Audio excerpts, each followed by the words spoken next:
हम जो आपसे बार बार कहते हैं ना, आप लोग इसे समझते नहीं हो। आज जी क्या नहीं समझते। जो शिव भक्त हैं उन्हें रुद्राक्ष धारण करना चाहिए, और जो कृष्ण भक्त हैं, नारायण भक्त हैं, राम जी के भक्त हैं, उन्हें तुलसी अवश्य धारण करनी चाहिए। तो जो फल हम रुद्राक्ष धारण करने का आपको बताएंगे, वही फल तुलसी धारण करने का आप समझते जाएंगे।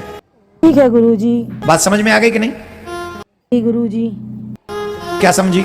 जो फल रुद्राक्ष धारण करने का हम आपको बता रहे हैं, वो सारे फल तुलसी धारण करने के, तुलसी और रुद्राक्ष मनुष्य के कल्याण के लिए महत्वपूर्ण है। क्योंकि हम शिव पुराण की कथा कह रहे हैं, इसलिए हम इसमें आपको रुद्राक्ष की महिमा बता रहे हैं। इस रुद्राक्ष को धारण करने का फल क्या? जो मनुष्य दिन में रुद्राक्ष धारण करता, एक एक शब्द सुनना गुरुजी। जो मनुष्य दिन में प्रातः कालीन वेला में रुद्राक्ष धारण करता है, उसके रात्रि के किए हुए पाप धारण करते ही नष्ट हो जाते हैं। क्या बात है गुरुजी। ऐसे ही रुद्राक्ष, अब कहेंगे रात्रि के कौन से पाप हैं? तमाम स्वप्न में भी पाप होते हैं, सोते हुए भी तमाम उल्टी सीधी चीजें दिखती हैं, स्वप्न में भी लड़ने चले जाते, उसे हम लोग कहते हैं स्वप्न का दोष है, अपराध है, पाप है। ये भी एक स्वप्न का अपराध है, दोष है। हम सपने में किसी का मर्डर कराए, आदि आदि बहुत सारे पाप हैं जो रात्रि में किए जाते हैं। कई लोग तो बिजनेस ही रात्रि में करते हैं, करते कि नहीं? तो हालांकि रात्रि में कोई काम नहीं करना चाहिए। दिन बनाया है कार्य करने के लिए, रात्रि बनाया विश्राम के लिए। आदि पूजा दिन सुबह भी करे, शाम को, रात को भी कर सकते हैं। आपने सुबह रुद्राक्ष धारण किया, मीन्स तुलसी धारण करी, यही बात तुलसी पे भी लागू है। ठीक है गुरुजी। आपने सुबह रुद्राक्ष धारण किया तो रात्रि के पाप नष्ट हो जाएंगे, और दिन भर अगर आपने कोई पाप किया और शाम को आपने रुद्राक्ष का पूजन किया अथवा धारण कर लिया, तो दिन भर के पाप तत्क्षण जलकर नष्ट हो जाएंगे, धारण करते। इतना बड़ा फल है, समस्त पापों से मुक्ति मिल जाएगी। इसमें कोई यस्यांगे नास्ति रुद्राक्ष त्रपुंड भालपट्ट के मुखे पंचाक्षरम नास्ति तमानय यमालयम। भगवान यमराज ने अपने दूतों से कहा है, हे यमदूतों ध्यान से सुनो, जिसके अंग पर रुद्राक्ष नहीं है, जिसके माथे पर त्रिपुंड नहीं है, जिसके अंग पर भस्म नहीं है, जिसके मुख में पंचाक्षरी मंत्र नहीं है। अब हमारे शिष्य लोग सुने ध्यान से, वैष्णव लोग सुने, जिसके माथे पे तिलक नहीं है, जिसके गले में तुलसी नहीं है, और जिसकी जिब्या पर गुरु के द्वारा दिया हुआ मंत्र नहीं है, भगवान यमराज कहते हैं अपने दूतों से, ऐसे ही लोगों को तुम मेरी यमपुरी लाया करो, वो मेरे यहां आने योग्य हैं, उनकी सेवा हम करेंगे, तुम मिलकर करना। कौन?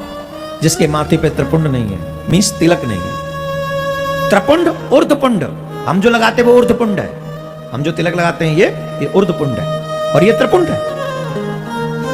जिसके माथे पे तिलक नहीं, त्रिपुंड नहीं, जिसके गले में तुलसी रुद्राक्ष नहीं, जिसके मुख पर भगवान का नाम नहीं, यहां पर पंचाक्षरी मंत्र है, पंचाक्षरी मंत्र का कीर्तन नहीं करना चाहिए। यज्ञोपवीत धारण करने वाले लोगों को ही पंचाक्षरी मंत्र का जाप करना चाहिए। जिन्होंने यज्ञोपवीत धारण नहीं किया हुआ, उन्हें पंचाक्षरी मंत्र ओम का इस्तेमाल न करें। तो बोले नमः शिवाय, या ये भी कह सकते हैं शिवाय नमः। क्या कह सकते हैं? शिवाय नमः। माताओं को बोलना चाहिए शिवाय नमः, जिनको यज्ञोपवीत नहीं उनको बोलना चाहिए शिवाय नमः।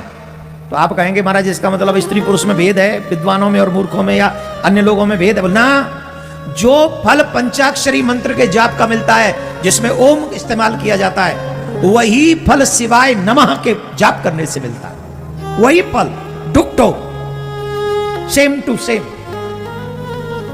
लेकिन ओम का इस्तेमाल करने के लिए गले में कंधे पर यज्ञोपवीत का होना जरूरी है। जिसका यज्ञोपवीत धारण किया वही ओम का उच्चारण कर सकता है। ये मैं नहीं कह रहा हूं, शास्त्रम प्रमाणम भैया, शास्त्रम प्रमाणम। राधे राधे बोलना पड़ेगा। राधे राधे गुरुजी। ध्यान से सुनना, शिव पुराण ने आपके सारे स्वर्ग के रास्ते खोले हुए, आपके कल्याण के लिए शिव पुराण क्या नहीं कर रहा है। हे कलयुग के लोगों, तुम छोटा सा कार्य अपना लो, तुम्हारा कल्याण हो जाएगा। अरे हम तो ये कह रहे हैं भैया, तुम संसार के सारे काम करो, पर 24 घंटे में से 1 घंटे तो अपने बारे में सोचो। 1 घंटा तो अपने लिए निकालो, 1 घंटा तो अपने कल्याण के बारे में सोचो। गुरुजी आप बिल्कुल ठीक कह रहे हैं। कि जो संसार में 24 के 24 घंटे लगा रहे हो ये काम आने वाले नहीं है, तुम्हारी कसम, सब यहीं रह जाएंगे। अगर काम आए, अभी जैसे बैठे हो ना आप लोग यहाँ ऐसे आराम से, ये एक एक सेकंड आपके काम आने वाली है। एक एक सेकंड आपका उद्धार करने में काम आएगी, आपका बेड़ा पार कर देगी। इस एक एक सेकंड की वैल्यू समझो। बोलो राधे राधे। राधे ऐसे में राधे जोर से बोलना। राधे राधे। सुनो, अब बोले महाराज जो व्यक्ति ज्ञानी न हो, ध्यानी न हो, बैरागी न हो, तो उसका कल्याण नहीं होगा? होगा, उसका भी कल्याण होगा। बोले कैसे होगा? लिखा है, ध्यान ज्ञानावमुक्तोपि रुद्राक्षम धारयेतु यः सर्व पाप विमुक्तः य याति परमां गतिम। जो व्यक्ति ध्यानी न हो, जो व्यक्ति ज्ञान रहित हो, और उसके बावजूद भी अगर वो मनुष्य रुद्राक्ष धारण करता हो, तो वो उसी रुद्राक्ष के धारण करने मात्र से उसी पल पाप से मुक्त हो जाता है। वो पाप जलकर नष्ट हो जाता है। जो ध्यानी भी न हो, ज्ञानी भी न हो, सिर्फ रुद्राक्ष धारण करता हो, इतने भर से वो पाप से मुक्त हो जाएगा। ये बड़ा फल है शिव पुराण का। यहाँ वैष्णव लोग ये ना सोचे हमें तो रुद्राक्ष नहीं मिल रहा, हमें तो तुलसी मिल रही है। वही फल तुलसी का भी है। क्या बात है गुरुजी। अगर हम शिव पुराण की बात माने तो वैष्णव भी रुद्राक्ष धारण कर सकते हैं, नारायण के भक्त भी रुद्राक्ष धारण कर सकते हैं, शिव पुराण में आदेश है। ठीक है गुरुजी। लेकिन एक ही जगह टिके रहो, तुलसी धारण करो, काहे को भटको? दो जगह एक ही जगह टिके रहो। कृष्ण को मानने वाले, राम को मानने वाले, नारायण को मानने वाले, आप तुलसी धारण करें, वही फल है। शिव को मानने वाले, मां जगदंबा को मानने वाले रुद्राक्ष धारण करें, वही फल है। अब सुनो, मणि आदि की अपेक्षा रुद्राक्ष के द्वारा मंत्र जाप करने से करोड़ों गुना फल मिलता है। गजब है महाराज। शिव जी का मंत्र और मां भगवती का मंत्र हमेशा रुद्राक्ष की माला पे करना चाहिए। कई लोग होते स्फटिक इत्यादि से जाप करते हैं, कई लोग बड़ी बड़ी कीमती मालाओं से जाप करते हैं, लेकिन जो रुद्राक्ष की माला से जाप करता है उसका करोड़ों गुना फल है, करोड़ों गुना। अब एक और बात बता देते, सुनो, सीख लो, अभी ये प्रसंग चलेगा। ठीक है गुरुजी। घर में भजन करने का 10 गुना फल मिलता है गौशाला में जाके। आपका जो भजन फल है, जो घर में करने का फल है, उसका 10 गुना ज्यादा गौशाला में, मंदिर में। अगर आप वही भजन उतनी देर बैठकर मंदिर में करें या गौशाला में करें तो उसका 10 गुना ज्यादा फल है। और वही फल, वही भजन अगर आप किसी नदी के तट पर बैठकर करें तो उससे भी 10 गुना ज्यादा फल है। अरे वाह। और वही भजन अगर सागर के तट पे करें तो उससे भी ज्यादा 10 गुना फल है, उससे भी ज्यादा। सुनिए ध्यान से जी गुरुजी। सागर के तट पे उससे भी ज्यादा 10 गुना ज्यादा फल मिलता है। और वही भजन अगर आप पर्वत की शिखा पर करें, चोटी पर, पर्वत पर करें, तो उस सागर के तट से भी 10 गुना ज्यादा फल पर्वत की चोटी पर भजन करने का मिलता है। क्या बात है गुरुजी। इसीलिए हमारे ऋषि मुनि हिमालय जाके भजन करते थे।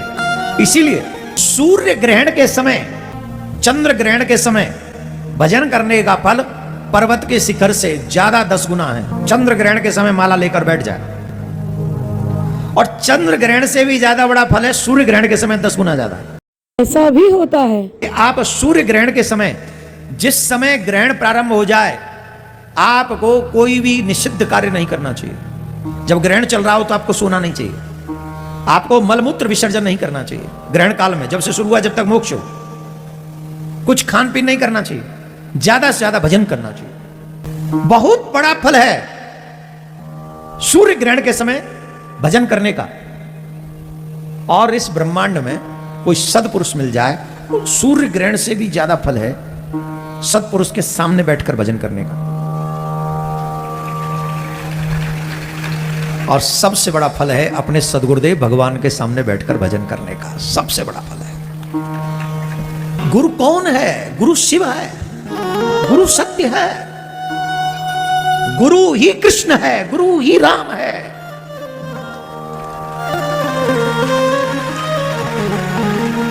आप गुरु को समझे नहीं है। आप लोगों की भावना सीमित दायरे में है। इसलिए गुरु तत्व, और इसीलिए जीवन में सिद्धियां नहीं है। गुरु तत्व को अगर आप समझ लेंगे, आपके जीवन में सिद्धियां दौड़ पड़ेंगी, दौड़ी चली आएंगे, इसमें कोई संशय नहीं। बोलो राधे राधे।